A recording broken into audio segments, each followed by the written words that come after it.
This film is La Reine Margot, directed by Patrice Chéreau, starring Isabelle Adjani and Daniel Auteuil. It's from 1994. So set in 16th century France during the French Wars of Religion between Protestants and Catholics, the Protestant king, Henri de Navarre, marries the Princess Marguerite de Valois, and several days after the wedding, all of the Protestants who came to town to accompany Henry to the wedding and who are going to march for the king against the Spanish Netherlands are all massacred by Catholic forces. In the film, depicted as ordered by the king and his mother, the scheming, what was her name? Catherine de Medici. Catherine de Medici, yes. Sorry, I just drew a blank on that. The archetype of the evil matriarch regent. So Margot begins a passionate relationship with the Protestant La Mole, who survives the massacre only through her intervention. And later, as she and Henri are prisoners of the French court, he sacrifices his life helping them escape. And why did you choose this film? It's very in our wheelhouse as nerds focused on A Song of Ice and Fire. It's shows the dark, gritty Renaissance era Paris, as you said. You were mentioning the cityscapes of Paris itself, but this is really Paris as the nasty rat hole that it was before it was Haussmannized in mid to late 19th century, that gave it the characteristic wide boulevards and that reorganized the city around the Arc de Triomphe. And the film was based on the historical novel by Alexandre Dumas père, and just the sensationalized aspect of it. He had every incentive to sensationalize the history or to buy into all the ridiculous propaganda because this was the height of the serialized novel. So I definitely got strong A Song of Ice and Fire vibes, focus on politics and backroom dealing and corruption and assassination, dynastic struggles, incest, sex, violence. It's got it all. Yep. Scotland were part of plans at one point during the War of Religions, as was Poland, Ukraine, Estonia. So. Yeah, this was the current king in the film, their older brother was actually the king of France that was married to Mary, Queen of Scots. And the Guise family are her relatives on her mother's side. Yeah, I really like this film. I thought it was very sumptuous. I loved all of the beautiful set design and the costumes and the acting. It was all the characters are very passionate, very volatile, switching between lust and anger. I did find it a bit confusing. It took me about half an hour to figure out who the characters were and their relationship to each other. And I kind of had to quickly read the Wikipedia to figure out what was happening. But I enjoyed it even in my confusion. I did find I had a bit of trouble following Margot's journey and it seemed like the massacre had a big effect on her, and that's kind of what changed her. But I struggled to figure out why she hates Henry, but then she wants to ally with him, and then she's against her family, but still sort of with them. It was kind of hard to navigate, but I guess that's kind of realistic to what she's going through. She's kind of has a lot of loyalty, but a lot of conflict with her family, so it makes sense that she kind of waver and struggle to know which path to take. Yeah, I'd say that's a realistic criticism, that trying to make that as trying to portray these events unfolding in real time, and you're trying to depict a person being torn by their various loyalties, but then they didn't really depict any kind of, it didn't feel like she had a real flaw besides being a bit of a nympho, but... Yeah, I found this movie to be really confusing for a really long time, and I definitely had 500 Wikipedia pages open, reading about all of the events. I definitely studied this when I was in high school, and it all just flew out of my brain, I guess. I did read that this movie actually was originally 40 minutes longer, and they cut it for international release because the non-French people were so confused by what was going on in the movie. And then later there's time skips and stuff that aren't really well established, I feel yes, with how she switches. I have the same critique as Duncan. I was watching and I was like, why was she so determined to help Henri? And then her like relationship with the mole was kind of confusing because it was like a one night stand, and then all of a sudden she's like, I mean, I guess like she saw him kind of dying, and she was like, I know him, I'll step in and help. It was like a bit confusing to me. What was going on. I enjoyed what I was watching, but I was very lost in like what I was watching, I guess. I like that they opened on the wedding scene, but also that like, like it could have used a scene before all the violence goes down where to like just establish Marguerite outside of the fact that she's really horny. But, yeah.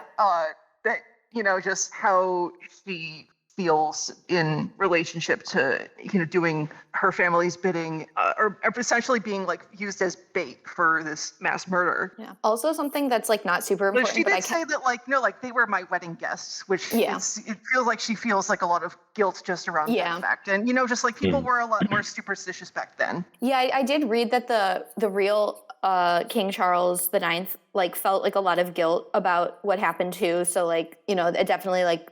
I can see that she also probably also felt a lot of guilt about what happened and everything. It was a bit hard to follow what was going on. And it feels like a lot of like what's the context we're bringing as just like an Anglo-Saxon audience, but but like how much of this would be a problem if this is a movie about Elizabeth I? Exactly. I was feeling like maybe if I was like a French person who like grew up learning French history, like I would be like, oh, okay, this is like the St. Bartholomew's Day massacre, and like this is I know this already. You don't need to explain it to me, Right, because the context of the film is that there's a temporary relief of Margot's going away to Navarre, but then like her brother, who's the new king, is going to be assassinated. The youngest brother, Alençon, is going to die young, while the older brother's on the throne, and then. Like her husband will take the throne as the new French king, but then he's going to be assassinated too. So and there's a huge civil war in between, which is why her husband took the throne to begin with. But one thing I didn't understand that like I don't know how big of a deal this was, but so he was the king of Navarre, but he was like not in Navarre being a king because this movie takes place over 2 years, I believe, because Charles IX dies 2 years after this. Which I just like, this is all stuff I had to pick up on Wikipedia to figure out the timeline of when everything's happening. So like, how was he ruling Navarre? Like, which is like, it doesn't really matter to the movie, but there were like lots of things that I just was like, I don't understand the politicking, I guess, of what's going on. Right. Well, Navarre was very tiny. So it was, it's just basically like, this small carve out of the Pyrenees today. And like Mary Queen of Scots was technically still Queen of Scots when she was married to the King of France and living in, being raised and living in France, right? So he just had people to do that for him. And in like, I believe that the historical person was actually raised at the French court because he was the closest claimant outside of the immediate Valois family, which is why they brought him into the tent with the marriage pact to begin with, because his grandmother was King Francis's sister, I believe, but in the context of just the French aristocracy, it kind of is treated like an empty title, isn't it? But I think that's kind of the point. The more confusing bit would be when the King of France was elected King of Poland, Lithuania, Belarus, Estonia, Latvia, and Lithuania, and was jumping between the two as much as possible, trying to keep both before he was assassinated. Right, and then it felt like they had to include that in the film as an afterthought for historical accuracy, quote unquote. But then also there's that section where La Mole goes to the Netherlands, and was it Abby or Duncan who said you were confused about the passage of time, which I agree with, but especially around La Mole's travels. But yeah, and none of them seem to be doing that much ruling. They mostly just seem to be having sex and going on hunts. Well, I think that's the point, right? Because the king is a man-child, and Catherine de Medici likes it that way, so she can rule through him. Yeah, I didn't know the king was actually 23 when he died, because the actor looks a lot older. Oh, no, every actor in that film is like pushing 40. And Margot was 19, but Isabelle Adjani was like 40 when she made that film. But she at least, she still looked the part. It wouldn't surprise me if Martin took some inspiration from this story, because I got a strong Sansitirian vibe with the wedding in the first scene, and also Catherine as Queen Circe as just this like vindictive, power-hungry, very twisted relationships with her children, but also not nearly as smart as she thinks she is, and keeps trying to assassinate people in the worst, clumsiest ways possible. Yeah, it is.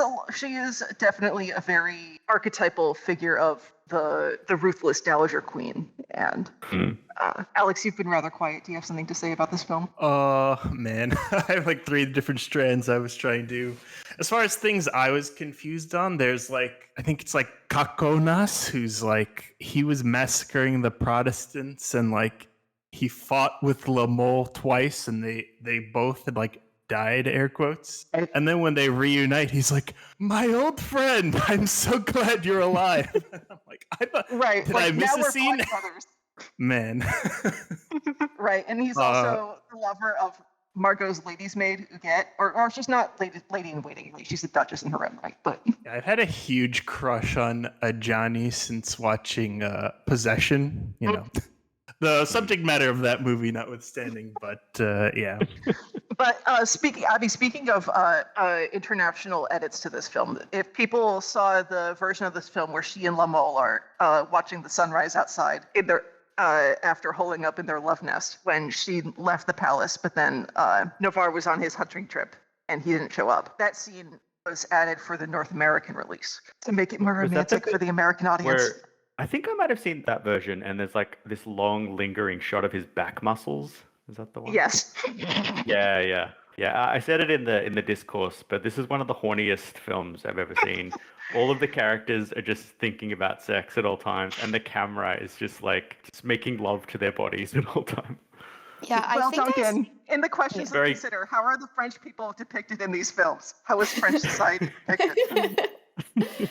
Yeah, I think I actually watched the original release because mine was actually so the original release was I think 160 minutes, and the one I watched was 158 minutes. Which I was thinking maybe I like lost something because when I was reading that it got shortened for the international release, I was thinking maybe like they cut things and I got confused because they cut random things. But I think I actually I must have watched the original because that's about 160 minutes. And I was still confused, so maybe the cut makes it less confusing. Question: I haven't seen the actual original release. So in the original release, it said that there's a full-blown rape scene. Did you see that? No. Okay, then I definitely didn't watch that. Okay, because I don't know what I watched. I watched whatever the one was that was on Amazon.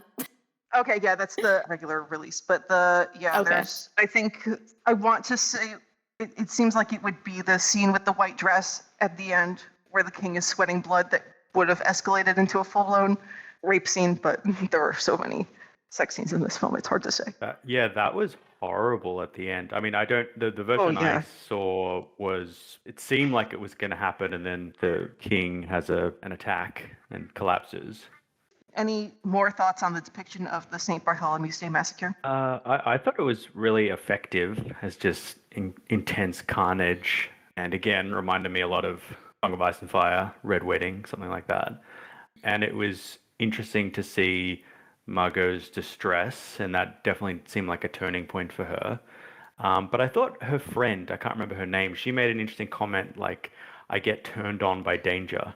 And I feel like that feeling is running through a lot of the characters in this film, where power is almost like this drug, and they almost intentionally get into these dangerous situations and intentionally create conflict because it turns them on or it gives them a rush. Or that's just the environment they're raised in as aristocrats, and that this is what they know, right? Extending from that, they're political marriages. So the kinship or the affection isn't even between husband and wife. It's between mistresses, but also between siblings. And the hypocrisy that this is a war of religion, but none of them are actually going to church or following any kind of religious doctrine. You see the king kick Margot over when she refuses to say "I do" in the marriage. So there's this deep corruption, I think, at the heart of all these characters. Right, and essentially, and also when Henri de Navarre eventually takes the throne as Henri IV of France, he will convert back to Catholicism for real, because in the film we see him fake conversion to save his life, and then renounce his conversion once he's safe. But then he'll convert for real when he actually gets the throne, and he'll famously say that Paris is worth a mass. But it Yeah, begs I the question, what's the point? Like, we don't see any, adherence to religion, or sort of none of the characters discuss their relationship to religion. It's basically, it's shown to be just a way of weaponizing anger and hatred. They want to hate, they want to kill, and religion is a convenient excuse to do that. It Yeah, sounds it's like just you like answered your own question. yeah, it's like a classification. It's just like a way to classify other people, just be like, they're not like us, so therefore they're Yeah. different, and we are justified in doing whatever we want to them. Right, because there's the token Jewish guy when Lamol takes his business trip out there, and he's just saying like, this isn't new. Yeah.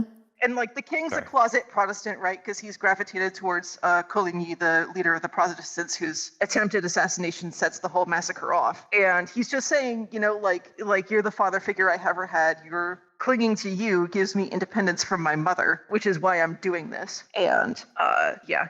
That was the other thing I was confused about. I thought Catherine arranged this marriage to forge peace, but then she orchestrates the massacre. So I think it Right. was like she did that. The marriage was like a red wedding facade so that she could orchestrate the massacre. Like she just wanted to be able to get as many Protestants in from his army in the room as possible. That's my interpretation of what happened. Don't know if it's right.